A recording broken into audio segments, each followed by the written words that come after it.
यही छे Rajnagar railway station और जा रहा छे स्टेशन के अंदर में और कुछ दिन में ट्रेन आवे वाला है। हमरा ओकरा से सिम लेके है अपन।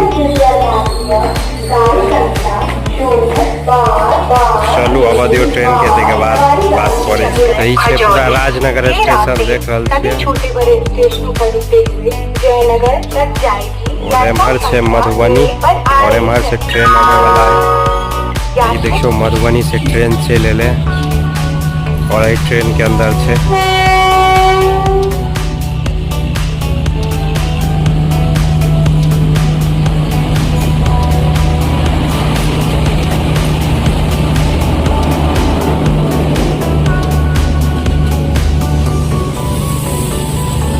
काम भ गए सिम ल लेलिए, ट्रेनों खुल गए खजोली के लिए। बाकी हम सब आयल छियै बाइक से तो जा रहल छियै। अब हम